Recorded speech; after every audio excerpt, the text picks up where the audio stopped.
समस्त देवियों को मंत्र दिया और मंत्र देकर के ठाकुर जी के पास गए। प्रभु देखो गुरु का काम क्या है, गुरु का बहुत बड़ा काम होता है। पहला काम बड़ी सीधी भाषा में बता रहे हैं, कोई लांग लपेट नहीं, कोई भूमिका नहीं। गुरु का वास्तविक जो काम होता है कि जीवात्मा को, व्यक्ति को, चाहे स्त्री हो, चाहे पुरुष, चाहे बालक हो, चाहे वृद्ध, चाहे कोई भी वर्ग का, उसको भगवान से जोड़ना,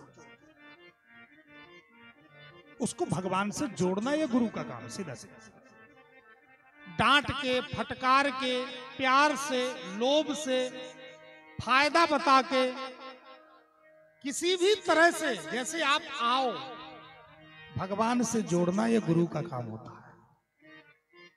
कोई लोभ से जोड़ देते हैं, कोई डांट फटकार के जोड़ देते हैं, कोई प्यार से जोड़ते हैं, लेकिन मुख्य है गुरु का काम जोड़ना भगवान से। और दूसरा काम क्या है, आपको भगवान से जोड़ दिया और भगवान से निरंतर प्रार्थना करते, गुरुजी मैंने जोड़ तो दिया है लेकिन इसमें सामर्थ्य नहीं है कि आपके पास तक पहुंच सके, इसलिए आप कृपा करो कि इसके पास तक खुद चल के आ जाना। ये आपके चरणों का दास बन गया, भक्त बन गया। तो गुरु की प्रार्थना भगवान स्वीकार करते हैं, उसी को गुरु कृपा कहा जाता है।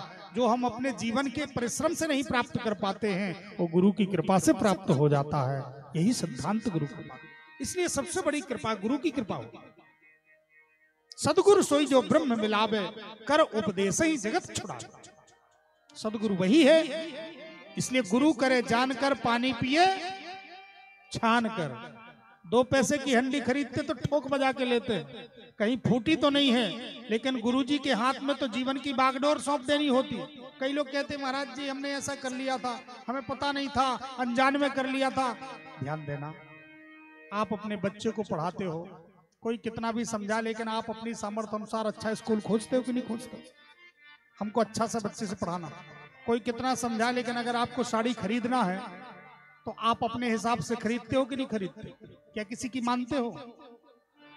आपको कपड़ा खरीदना है तो आप अपने हिसाब से खरीदते हो, किसी की नहीं मानते। आपको 4 व्हीलर लेना है, आप किसी की नहीं मानते हो, आप अपने हिसाब से लेते हो। आपको मकान बनवाना है, कोई कहे नहीं नहीं खपड़ा छालो बढ़िया रहेगा, आप नहीं मानते हो, आप अपने हिसाब से डिजाइन बनवा के बनवाते हो।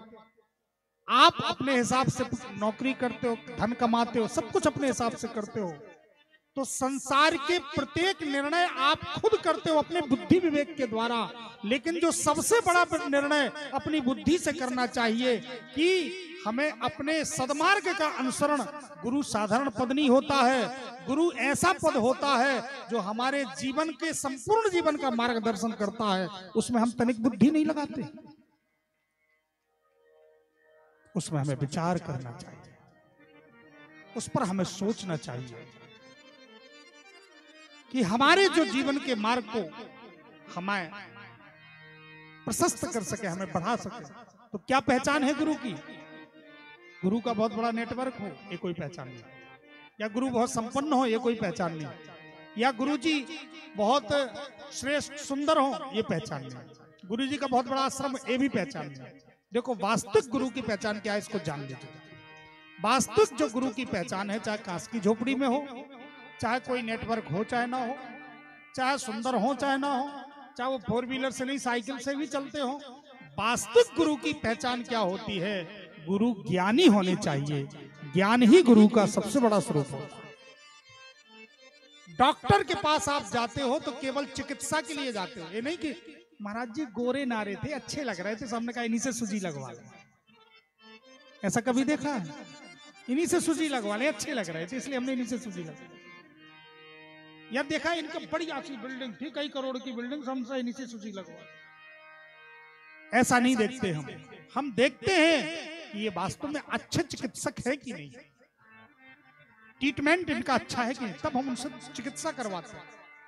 ऐसे ही हम देखते हैं कि अपने बच्चे को पढ़ाने के लिए ट्यूशन भी खोजते हैं, ट्यूटर, तो देखते हैं कि अच्छा योग्य पढ़ाना इनका ढंग है कि नहीं। तो बच्चे के लिए तो हम योग्य ट्यूटर खोजते हैं, लेकिन अपने लिए योग्य ट्यूटर नहीं खोजते हैं कि हमको पढ़ा पाएंगे कि नहीं पढ़ा पाएंगे। गुरु की पहचान है, पहली पहचान है ज्ञान। दूसरी पहचान क्या है गुरु की? ध्यान देना, ये खुद के विवेक में रहना चाहिए। पहली पहचान ज्ञान है और दूसरी पहचान गुरु की है सरलता। गुरु ऐसे